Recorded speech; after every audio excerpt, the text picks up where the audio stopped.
Kurumzari Northeast Window na sandok chaba news analysis program bu meeting tabiri basingbu taram nokchari ailin thoi khorom ngasi news Northeast Window gi studio da lengsinduna lebiri basi Economic and Resource Development Organization gi khoigi Secretary Oza Santana Hakpamni Ozabu taram nokchari Oja ngasi khoigi Manipur da phongba tongan ba pause singda headline oina kanari basi bimol amadi Alfred Congress khaktagi nati miyam gi mirepni haina oibo bina phongdokpa lekhre loinana India block ki pandamdi aronba agenda da chatharakli ba thabak sing thengnabani loinana Shanghai Express dazu Manipur kansi Bharat kansi haidona tongan ba pause sing the headline oina phongnaru jamasida ozagi oba meeting khara tambi oza Hama magda ma'am पुनः पुकुरम सरी अकोई की ओजिक live election से कोशिदा नसाई की मिरेप खुदिंग मक्से अकोई ना मियाम की मिरेप ने लौटा हमने थोले भी मियाम से को कहीं नदी मागी नसाई की कोर एजेंडा मदा थोलो पर कैंडिडेट ना तने आज़ादी बको मसीदा लाइव पोची अकोई ओजिक यंग दोजे कहीं ना करना अकोई ना ओजिक यंग दो से मणिपुर लाइव इशू में हम हाई तारे को कोर इशू में हमसे करम कैंडिडेट ना मणिपुर अपन बगी कनो से इशू से ngak ngamgada ge haibdu yengaga koi tawnar kadori ne ko akoi ji haji laiba yam thiba haide haji ki laiba yam thiba hai ta de akoi ji min na dum ure yo lan tawnar ma do ji lan lepaga leira bagum ne ji ko nomai kamna ba se kya ta gi de adagi misi mina kya lei de taw tabu akoi na khangada ba de kai no hai gan da candidate sing sina manipur gi puari da chai lising ani makai ahum gi akoi gi puari sida akoi na maitai na luchingaga akoi gi कनो से south east Asia की अचौबा कई हाइतारे को अचौबा kingdom अमा लेरंबा अखोई सिगुम खुनाइसी मनुंगदा ngasi India दा तिल्ले मतुंगदा India की 33 tribe अखोई कॉन्स्टिट्यूशन ले यावरिबा अखोई लिस्टेड ओइरबा ट्राइब कुंथ्राम दोइसे सिजिगा अखोई कमाइना तुनरगा मणिपुर बु लमजिंगदगे हाइबा अदुगुंबा कैंडिडेट तो नेबा अखोई होसि दरकार ओइसे प्रजाने येंगदब सिनेबा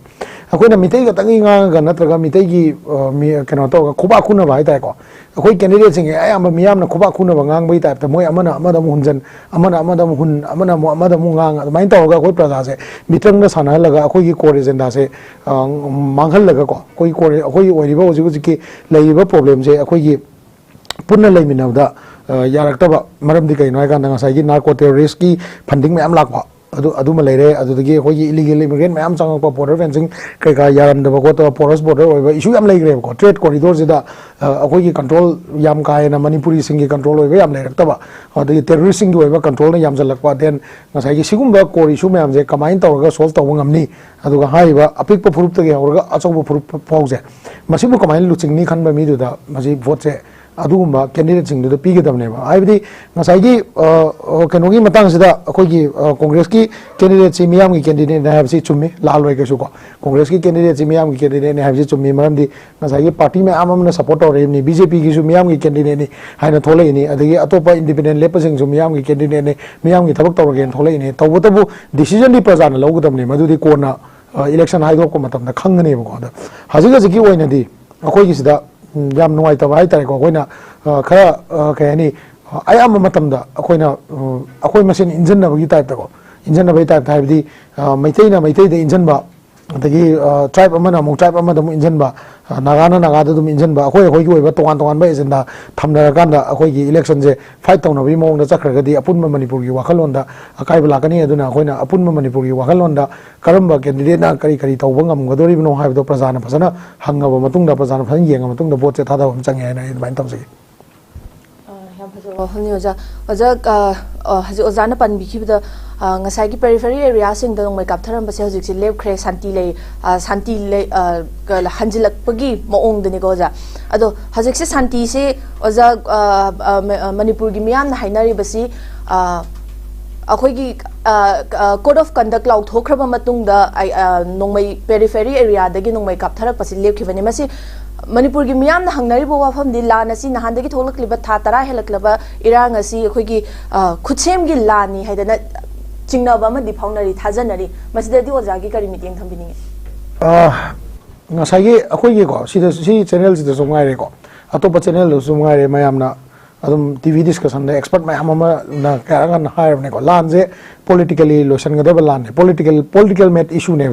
पॉलिटिक्स यावतारगदी इकोनॉमी रिसोर्स का मरी लेनरदबने मरमदी लम की मतंग अखोई चाथुम की मतंग पैसा की मतंग थबक फंगदबगी मतंग अखोई मणिपुर मसी मतंग से अयाम्बा सी कोर इशू सिंग लोइना नाथगे कांदा साई मेन ओइना अखोई कहनी लम मुनबगी पोट अमा को कम्युनिटी मैम सिगी मरकता ऑथोरिटी लम की ऑथोरिटी मुनबगी पोट अमा याम कन्ना तवे हाइ ताको अखोई मसीगी हौरकफम से येंग तारगदी अदुम पॉलिटिक्स ने हाइ तारे ममांगदा बीजेपी ने सुदुम लाउरी अथै कांग्रेस न सु मरमकता दुम लाउई अचौ पॉलिटिकल पार्टी सिंग न सीपीआई ने करिना दुम लाउई अखोई ममांग थंगदा अखोई राजनीति दे तौगदबा अखोई तुंगी ओइना खलोगदबा वखलोन कया अमा खंदना लाकपदगी ngasi अखोई नार्को टेररिस्ट अमदी हजिगी इलीगल इमिग्रेंट सिंग ना फंड से पायरगा खुदुम चनगिबदगी देन अखोई पॉलिटिक्स दा यंको अखोई 2022 दा बीजेपी ना कुकी की सु तौनरिबा पार्टी सिंग दा मोइना कमिट तौगिबसे अखोई नोई इशू जे लोसनगनी अखोई दी सपोर्ट तौ हाइबने को एनएसएन आईएम दसु चमानबा अंडरस्टैंडिंग ने मोइन थमिजे अदगी मेते दसु चमानबा अंडरस्टैंडिंग ने लोसन देजिदी कनाना नो अखोई मसेन लोसन गदबने बा अखोई तोन फुरुप सिंग जे को अखोई हानदगी लेमिनरिबा फुरुप सिंग जे वारी सानादर सिगी इशू से लोइबा नाइरोइबा दुगा हो चुमे पेरिफेरी एरिया दा नोंमै कापनाबा हंदरकपा अदगी ngसाइगी चथोक चसिनगी ओइबा ngसाइगी इवन आम गार्ड लेरिबसिंग जिबाउदा नरा अखोई कनोदा कदांग मान चलुइको कदांग मान लेओरिबा अखोई आम गार्ड सीआरपीएफ सिंग दो याम जोली वे लेओ याम नुवाइ लेओरे हाइ तारेको ngसाइगी याम सीरियस ओइबा लाम गी मुत्त लेहुद्रेबको जस्ट ngसाइ काकेउमा कापनरगदी थोलकपे अदु नतगदी ngसाइ गार्ड का तौदना आर्मर गा लेदना तौदो अदुमक्ति लेहुदि हाइ तारे अदुना ngसाइगी मियामना हाइनबसि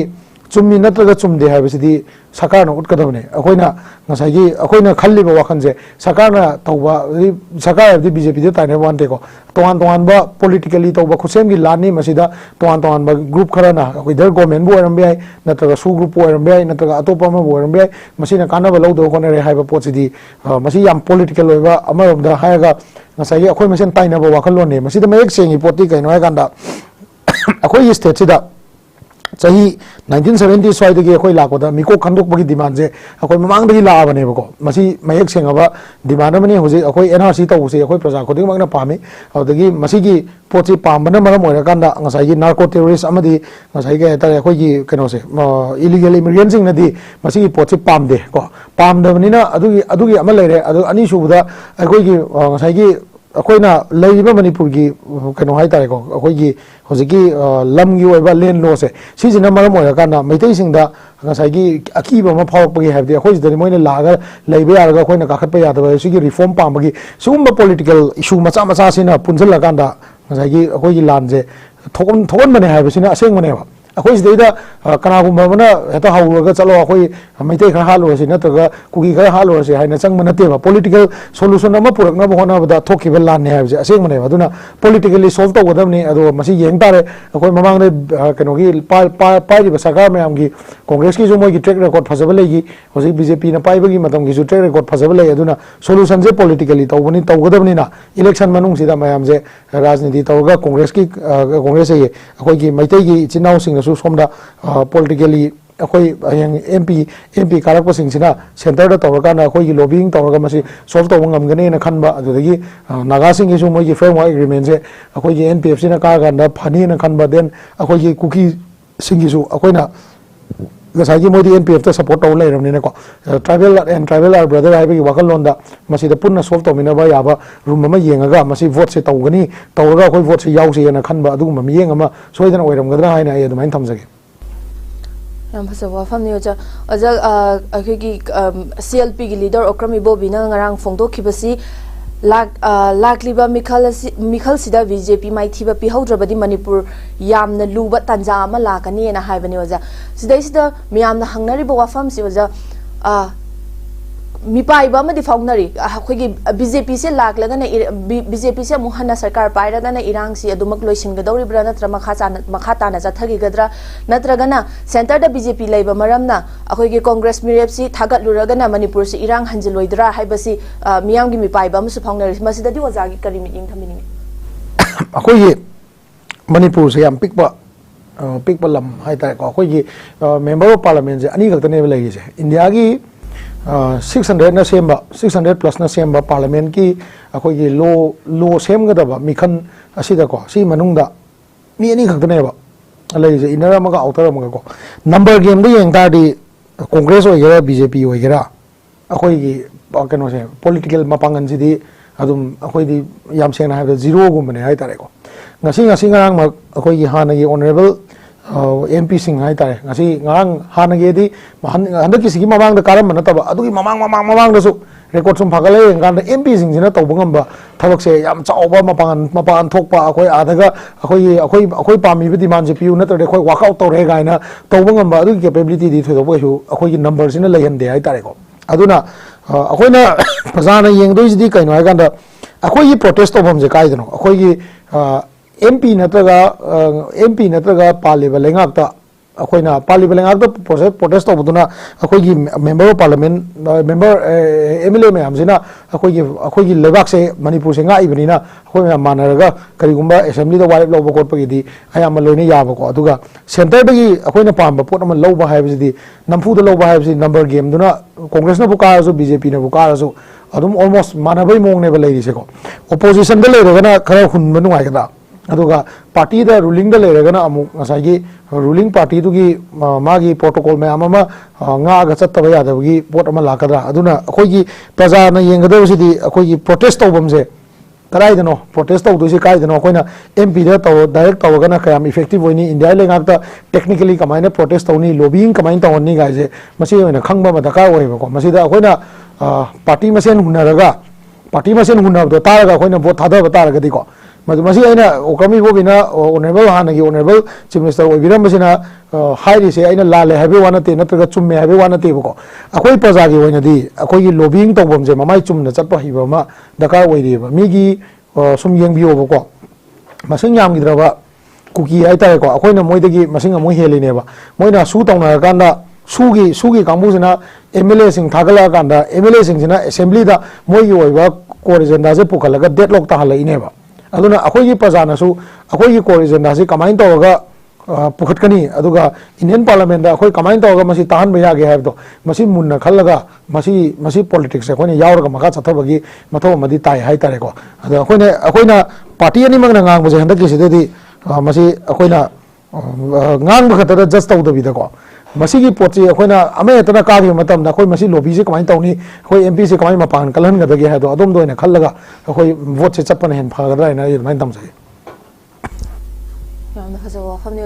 ओजा मथंगिसिना अखोइगी हुयनलान पाउगी हेडलाइन ओइना यावरिबसी मणिपुर की लान मनुंगदा पांगथोकदौरिबा मिखल सरुक यादनबा खोंजन चंगसिनरी मिखल पांगथोक्ट्रिङैदा लानजेनरिबसिंग मसागी युमदा हाना हंजन हनबियु हाइबने लोइनना संगाई एक्सप्रेस तसु शांति पुरक्ट्रिङैदा मिखल पांगथोकपा यानिंगदे हारि अदुगा मसिगी गैनोदा अखोइगी नाखोइना हाइतारेने मसिगी अगेंस्टना मयोलना मिखलगा मरी लेनबा रैलीसिंगदा सरुक यादनबा मियामगा वारेप लौरे हाइबने अखोइगी हजिकसे रिलीफ कैंप लेरिबा मियोइसिंगना अयाम्बा पामनारिबसी कोई मयुम मसागी मयुमदा हंजिनबसिनेबा मयामना पामनारिबसे सिदैसिदा ओजागी करिमोट लै अखोइ हजिकसे अखोइ पुर लेरिबा सिचुएशन जे याम चुम्मे हजिकी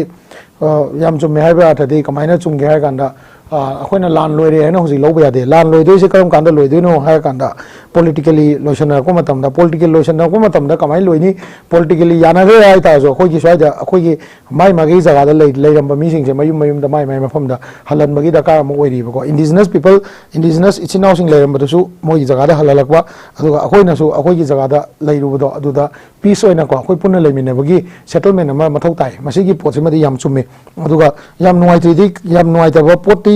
रिलीफ कैंप लेरिबा इचिनाउसिंग अदगी इमा इबेंसिंग अदगी फैमिलीसिंग अदि याम नुवाइतबा मोइददि नुवाइरमोइ अदुबु तौबतबु सोल्व तौगदबा पोटसिदि ngसाई पॉलिटिकली सोल्व तौदबा यादबनिना अखोइगी इलेक्शन सिदा कइंदे अखोइजे इंडिया कॉन्स्टिट्यूशन मखा लेरोमनिनाको अखोइ निंगथौ पानबा लेबा मोइरम तादि मोइ वाकतो ताजि माना चुम्मे माना लाले यारे नंग हंदोखरो नंग चंगरोइना तौबा यायबा सिददि कॉन्स्टिट्यूशन ना बाय तौबा लो मयाम लेरोमनिनाको लो मयाम दुगी मतुंगिना अखोइ सोल्व तौदबा यादबनि अदगी पॉलिटिकली कमिट तौगिबा पोट मयाम अमसु लेरेबा ngasai wari sana matamda kano da samna da example aga framework agreement da commit tawba then akoi aspa gi matang na commit tawba then saka na commit taw ko mayam se ko akoi gi CSO sing ga wari sana matamda cookie sing da commit tawba then akoi gi maitai gi CSO sing na akoi na muk chalaga akoi na luching nim ne chalaga akoi da muk commit taw ko si mayam je loisan na nai de sikam gan nai do kan election ji da achumba mi afaba mi ma thagala kan da afaba mi habdi manipur apun bagi khan mangam mi ko maitai ga dagi khan mana di yaroi 33 types gi matang da khallaga pu bangamba mi sorry mi do madugi mi duna thagala kana moina kakala kanda relief camp gi mi sing su yum da hanba madugi phangdori ne ba madugi negotiation table ma porok pa ya politics out di yaroi ba ko aduna ngasai gi election jam niom chumna tawba mayolna lepai ba potsi da ko chaksa isa na ba yaw da bida adagi ma koi candidate sing na hai pot sing je mun na ta ba akoi na hangning ba pot mun na hangba paisa yelan da ba wari bo ko adagi rally chatandaba sumba icham chamna mayam gi apam se karino haibdo khangba candidate se karam no haiga mai apamba candidate to bot thadana ba haibje masi yam chumgadaba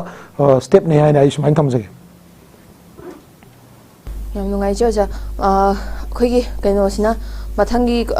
question chino ja binod nikal je na haribasi RPI a BJP ga chatminaba party ni haina lana sandokpada थाजबिगनो हाबने ओजा मसिगी वाफम सिंगरांग अखोगी CLP की leader ओक्रमी बो बिनासु फोंगो खिबल लाइखरे RPI Athawale group सी अखोगी BJP की B ग्रुप नि BJP ग लोइना न चटपनी करिगुंबा RPI अथवाले सिना का के बमिकुप्ता कंपलसरी अखोगी BJP ग दुमक कनो तौरगा लोइना दुना चटखिगनि हमनो ओजा मसिदि करि मीटिंग थंबिनि मसिदि कनो ने दा अखोगी कहनी हाइदसु याबा वाफम हाइ तारे को political party mana saga paiva matamda manungdagi support tawba mapandai support tawba aduga support tawbuduna oiba magi kano phangba hai ta khoi gi credit hai ta ko maunda honor to biraktana ngasai gi pham pai lakba sakari manungda pham pai yaw ko atwale ji one of the kano ne pham pai ba kano ne political party mane na lawtam ne center da ko aduna ngasai gi BJP ga tunar ga chatpa natraga chattawagi wafam jidi ngasai gi amamda yengta di tunar chatle habju ai adu rajniti ni na haiba tambangam de mamdi kai no ganda notice ki toan ba state adagi india gi toan ba state ta delhi da punna saga paimina bata ga su MP election da toan candidate puthokpa yauri maruina bihar da jharkhand da adagi telangana da yauri then adagi kano da yauri akhoi gi kari kano da uttar pradesh ta tauri wari bo ko toan ba mong da candidate puthokna ba yauri even india group ki se ngasai gi india block ki da yeng mata ga su ngasai gi party me amje loina punjal laga india block ama seme hai ta su lok sabha election fight to kan da di maham da toan ba jaga da CPI gi su yawba congress gi tokpa ama gi tokpa yauri ko aduna masidi hayeng lila sidi kano loira kan da election loira kan khanga dam ne ko kamaina tawge do aduna ena ngasa haijo do khoi gi candidate sing je thola kan da mana aduni mana adani na yeng bagi mo ta hojik di khoi gi di individual candidate ta yengaga akoina magi understanding je manipur issue je mana kadai ba understand tawi aduga manipur issue si da mana kadai ba apun manipur gi wakal je puraga even akoi gi candidate sing jina kanona MP mana aina haib je tabi re ai pham tha do resign tawre haibo ngammagi capability ma adu bau daka le bra na khalle ko maram di kai no ai kana koi numbers ni ya dawni na ko masing su dawni na madugi madugi pot bau daka oi bra na khalle aduna hojiki atwale ga BJP ga chatmina bagi wafam sidi prajana yam ka ayana munnasu yengmam su thokte aduga amam da su amung munna yengmam su thokpa mamdi akoi india gi toan ba state ta yengma matam da di ai no je hajo dumaina BJP ga maga chatmina riba delhi da chatmina ba party ga vote thokpa matam da thoknari heba ko ke no tongnari haibani ko adugi matang dune adumaina thamjage yam hozo wafam no ja mathang gi sina khoi gi inner mirep ta basanta kumar na khwai dagi ina khunba amadi tomdom sana na khwai dagi laira ba mirep ama oina ngasi gi lok sabha election sida tholagi habani pangtho ka dori ba mikhala si ga mari leina na mirep che pisin ba matham da haw ki affidavit ki matung ina BJP gi mirep thongnaujam basanta kumar gi oina sel amasung atailan thumsing kaya pullaga rupa crore kaya tarame loina kaino gina khoi gi tomtom sana gina khwai gi laira ba mire poina thorakli ozama sida di kari meeting thambini khoi gi tomtom sana si taseng number ibak ning ba mioi oina tholakli bara habadu miyam gi wafam su ori khoi gi kaino se vote le pase manipur bu nungsi dana ai ꯃꯅꯤꯄꯨꯔꯒꯤꯗꯃꯛ ꯂꯩꯕꯥꯛꯁꯤꯒꯤꯗꯃꯛ ꯀꯩꯒꯨꯝꯕ ꯈꯔꯗꯤ ꯇꯧꯒꯦꯅ ꯁꯣꯏꯗꯅ ꯊꯣꯛꯂꯛꯄꯗꯤ ꯑꯣꯏꯔꯝꯒꯅꯤꯀꯣ ꯑꯗꯨꯒ ꯉꯁꯥꯏꯒꯤ ꯂꯥꯏꯔꯕ ꯑꯃꯗꯤ ꯏꯅꯥꯛ ꯈꯨꯟꯕꯁꯤꯒꯤ ꯃꯇꯥꯡꯗ ꯂꯥꯏꯔꯕ ꯈ꯭ꯋꯥꯏꯗꯒꯤ ꯂꯥꯏꯔꯕ ꯀꯦꯟꯗꯤꯗꯦꯠ ꯁꯔꯃꯤꯂꯥ ꯃꯥꯏꯊꯤꯈ꯭ꯔꯤꯕꯅꯤ ꯚꯣꯠ ꯏꯚꯟ ꯀꯩꯅꯣ ꯗꯤꯄꯣꯖꯤꯠ ꯄꯩꯁꯥꯐꯥꯎ ꯃꯥꯡꯉꯤꯀꯣ ꯑꯗꯒꯤ ꯈ꯭ꯋꯥꯏꯗꯒꯤ ꯏꯅꯥꯛ ꯈꯨꯟꯕ ꯀꯦꯟꯗꯤꯗꯦꯠ ꯃꯥꯏꯊꯤꯕ ꯚꯥꯔꯤ ꯑꯃ ꯌꯥꯎꯔꯤ ꯃꯅꯤꯄꯨꯔꯗꯁꯨꯅꯤ ꯃꯄꯥꯟꯗꯁꯨꯅꯤ ꯑꯩꯈꯣꯏꯒꯤ ꯏꯟꯗꯤꯌꯥꯒꯤ ꯏꯂꯦꯛꯁꯟ ECIꯅ ꯁꯦꯝꯃꯤꯕ ꯑꯗꯒꯤ ꯁꯨꯄ꯭ꯔꯤꯝ ꯀꯣꯔꯠꯅ ꯏꯂꯦꯛꯁꯟꯒꯤ ꯃꯇꯥꯡꯗ ꯂꯧꯔꯛꯄ ꯇꯣꯉꯥꯟ ꯇꯣꯉꯥꯟꯕ ꯋꯥꯔꯦꯞ ꯃꯌꯥꯝꯒꯤ ꯃꯇꯨꯡ ꯏꯟꯅ ꯁꯨꯝ ꯌꯦꯡꯕ ꯇꯥꯔꯒꯗꯤ ꯑꯩꯈꯣꯏꯒꯤ ꯏꯟꯗꯤꯌꯥꯒꯤ ꯏꯂꯦꯛꯁꯟꯁꯤ ꯐ꯭ꯔꯤ ꯑꯦꯟ ꯐꯦꯌꯔ ꯇꯧꯅꯕ ꯍꯣꯠꯅꯕꯁꯦ ECIꯅꯗꯤ ꯌꯥꯝ ꯀꯟꯅ ꯍꯣꯠꯅꯕ꯭ꯔꯥ ꯑꯗꯨꯒ ꯇꯣꯉꯥꯟ ꯇꯣꯉꯥꯟꯕ ꯑꯣꯔꯒꯅꯥꯏꯖꯦꯁꯟ ꯑꯦꯁꯣꯁꯤꯌꯦꯁꯟ NGOs ꯃꯌꯥꯝꯅꯁꯨ ꯁꯨꯄ꯭ꯔꯤꯝ ꯀꯣꯔꯠꯇ ꯄꯦꯇꯤꯁꯟ ꯀꯌꯥꯝ ꯐꯥꯏꯜ ꯇꯧꯗꯅ ꯏꯚꯟ BJPꯒꯤ ꯄꯥꯜꯂꯤꯉꯩ ꯂꯩꯉꯥꯛ ꯃꯇꯝꯁꯤꯗ ꯏꯂꯦꯛꯇꯣꯔꯦꯜ ꯕꯣꯟꯒꯤ ꯋꯥꯐꯝꯁꯤꯐꯥꯎꯗ ꯗꯤꯁꯀ꯭ꯂꯣꯖ ꯇꯧꯒꯗꯕꯅꯤ ꯀꯥꯏꯅ ꯁꯨꯄ꯭ꯔꯤꯝ ꯀꯣꯔꯠꯅ ꯑꯣꯔꯗꯔ ꯊꯣꯛꯂꯛꯄ ꯂꯩꯔꯤꯁꯤꯅꯦꯕꯀꯣ ꯗꯤꯁꯀ꯭ꯂꯣꯖ ꯇꯧꯗꯧꯔꯕꯅꯦꯅ ꯑꯣꯔꯗर ꯊꯣꯛꯂꯛ ꯑꯗꯨꯐꯥꯎꯗ ꯉꯁꯥꯏꯒꯤ ꯀꯔꯤ ꯍꯥꯏꯅꯤ ꯑꯩꯈꯣꯏꯒꯤ ꯀꯩꯅꯣꯒꯤ इलेक्टोरल बोन की वाफमसिदा SBI ना पिखलक लिस्टो अदुदा अरानबा यावरिना सुप्रीम कोर्ट ना इवन डिक्लेरेशन मैम अमा लेरेको अखोइना होजिक मणिपुर कॉन्टेक्स्ट येंबा याबसिदी करिनो हायगांदा अखोइगी मणिपुर कॉन्टेक्स्ट दी इंडिविजुअल अमना पैसा पाइरंबा नत्रगा पाइरंदबा इलेक्शन हाइसिदी आइगी लम आइना लम लेरंबा आइगी लम लेजबसिंग दो लोइन खसना तीदोइने अदगी ngसाइगी आई इवन क्रिमिनल केस लेबसिंग दो लोइन डिक्लेयर तौगदबनी अदगी सिविल केस लेरे डिक्लेयर तौगदबनी लोइनमक अप टू मतोंदेने मरो अरोइबा फाउसे लोइनमक हाइदोकदोइने हाइजैबको अदे मसिदा अखोइना नैनागदबसिदी हजिगी ऑनरेबल मिनिस्टर बसंतना माना भोट अहम भोट लेपको मतमदगिना ngasi बाउदा मसिगी ग्राफ अमा अखोइना येंगदबनेबको अदे एवरी कैंडिडेट खुदिंग मने को ngam अहम लेपकोदा एसेट लुपा करोड़ अमा लेरमदगी सेकंड टाइम लेपको गाना करोड़ तरु ओलकपा कैंडिडेट सी अखोइना मा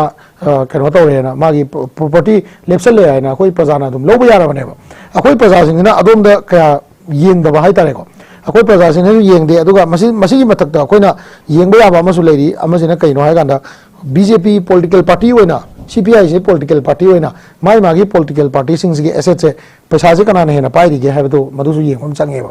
अदुना इलेक्शन ममांगदा प्रजाना अखोइना डिमांड तौगदमनेबा कैंडिडेट की सोलै बसे सी मतुंगिना ममांगी सिंगदसु मीडिया सिंगनसु ममांगना सी ओरमी चाही 35 से लेपक मतमदा मा एसेट से सुमाय हेंगलेगा इसे मीडिया नसु पब्लिक ता अवेयर होहनदा दि मधुगी तोंगानबा इलेक्शन की ओइबा पॉलिसी मा प्रजा की वाखलोन मसोय लाखनेबा सिगुम्बा तबक से खरा तौबा मा चंगबा हाइने खल्ली अदुगा होय हंदकी इलेक्शन जिदी मयोलनसु होनरी अदगी तोंगान क्लब ऑर्गेनाइजेशन नसु मसा मसा की ओइबा चेरोल मैम थोलप लेरे पैसा येनबा यारोय चाक चानबा यारोय अदु अदायना मैम थोक लेरेको अदुना हंदकी सिमदी फ्री एंड फेयर इलेक्शन तौबा ngमगदबगी मानबगी मौंग अमा ले अदुना ख्वाइदै लाइबा कैंडिडेट ओइतासु मरमदमगी दमक थाइसेना खलम मी ओरम तादि प्रजा कन्विंस तौबा ngम तादि मा इलेक्शन जे फाइट तौगा कैसु किनिगाय लेतेना इसुमाइन थमजगी the free and fair election santi leina election se pangthokna ba hotna akhoi thokliba irang asiga loinana santi leina irang kaino se akhoi election je pangthokna ba hotna bada kari lokhat pa ya ba akhoi measure sai tare ne kari gi lokhat phom thoyo jagi mota santi hoina election to ba je santi hoina election to je ta di candidate to ga praja ga yam toina thengna ta ba thengna ba di public appearance candidate si gi magi apamba pamdaba akoina su question se yam hangda ba akoi question do yam thina hang bata ba aduga akoina yumda famale ga ngasai gi akoi gi politics se mi khuding mak se loin mak yaw godamne mayolna hai se dune ba hoje ko akoi gi manipur youth league na hai se rajniti hai se akoi mi khuding mak se loi yaw godamne rajniti se understand to godamne ba akoina rajniti understand to dabida tholei ba mi sing du da pangtha da thagala akoina fare mana ka mu yeng asi ma rajniti hai pot se test to ya pot na te ba Saige को test हो या पोनते हैबदी माना अखोगी खुनाई से राजनीति सिना अखोगी खुनाई सिगी अफबा नत्रगा फत्तबा अचुम्ब नत्रगा अरान बसे राजनीति सिना लेपा इनेबको अदुना फ्री एंड फेयर इलेक्शन तो हाइबसी अखोइनासु पैसा ngaइबा पैसा लौबुजे मीना पिराजो अखोइना लौदबा म दरकार ओइबा अदगी अखोइना ngसाइगी कैंडिडेट सिगी कैलिबर से हजिक येंगदमनि को मणिपुर लेबा कैंडिडेट सिंगसे हजिक थोलेबा कैंडिडेट से अयामना मैतै खतक इंगांगा मियामदगी खुबा खुलगा ngसाइगी कहनी मैतै गी ओइबा वोट से फंगनबा होनबगी मौंगना तौएबा मोय मरमक त काउथुए खोइ सि मरक सिदा याम बिग पफुरुक आइमोल कोइरेंग वारिबको चोथे तराव सि मैम से लेरिबको सि मैम से मणिपुर दा सही चा क्या लेराबा फुरुप नेबा अखोइना मखोइ लंथोमगा मैतै गदंगी खलगा लेबा ngakwa yaroeba कैंडिडेट मैम येंगुको ayam matam da ko maitai gi phibam manipur gi phibam mena hai se ba manipur gi phibam mena hai ga maitai na chai lising ahum mena luching ak podo ngasi da gi chai lising tra ma jo khoina luching ga chakhot pa khunai ma sem gani hai se akhoi ga pul ga leimina da comfortable oi akhoi ga pul ga leimina da problem kaim leite narco terrorist sing se sidagi akhoi lebak si akhoi na kangani aduga illegal immigrant sing se masi lokthok na ba constitutional provision me ama akhoi na hap kani marak sida akhoi maitai gi si oi basu akhoi gi hoje sothar iba ngasai gi akhoi na Imphal Valley manung sida leiba land policy kai ka je semdok pa punna leimina ba ya ba land gi oi ba policy ba quota gi oi ba policy ma semba ngam ngani hai ba do adugumba ngang ngam ba adugumba tawba ngam ngani na khan ba candidate to thola kan da akhoi na maduda madugi wakalon do akhoi ga moiga interaction yam toine leira kan free and fair election je tawba ngam gadam ne ba ai sumaina thamjage bo amsa wafam ne ja koi hazik se manipur da laiba community khuding mak se kaino safety wina laina na ba punna chatmina na bagi mawong da koi election si pangthok piu election si koi adumna thengna ga dabne habne lo oja masigi wang da koi gi hazik se tha tara ma thoi henjelak labe irang asi ga loina na koi election si di pangthok ta ya dre pangthok lagani election asi da koi gi tongan ba political party sing na political blame game si kanna sanari adubu political blame game sigi wang mada akhoi gi kuki ma di maitai gi hajik lai riba crisis asi kamdong na kari haidi kamdong na masidai sida solution pura kadage haiba duda hena focus tawbana phagadra haiba sida ozagi kari mo thambini ngoja mamang da su ai si matang se chawak ma aina haijabda mamang da ayo laiba problem je economy ga resource ki problem ne ko ngasai gi akoi resource ai lam paisa thabak adagi mai ising lo yaw ne ko akoi gi masigi lan je ngasai gi ke tare ko resource ka economy je control tawna ba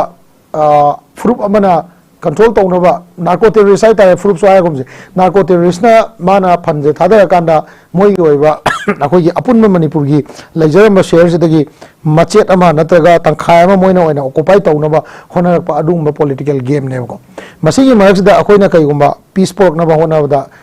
hona si hai ba taragadi ngasai hojik so aina haijab duni apun manipur gi oina khallaga tholak pa mi sing mathau tai ba akoina masideda naga gi ne haga naga tangi nganga lergadi akoi MP orega naga gi solution tawni haiba ngamdragadi naga gi solution ka tang tawni haigadi outer tholei ba MP si su yam aran ba MP ma oidoi ne bako adagi ngasai gi akoi gi inner gi tholei ba MP si na su ai mai tai gi khatang khan ne hai targadi madu yam aran ma mo oidoi ne ba akoi gi manipur gi sorry boundary sida manipur gi boundary manung sida leiba amasung nakna leiminariba boundary gi matai da leiba akoi gi furup sing gi welfare akoi gi furup sing gi welfare amadi moi gi dignity amadi prosperity gi damak thola kadaba adugumba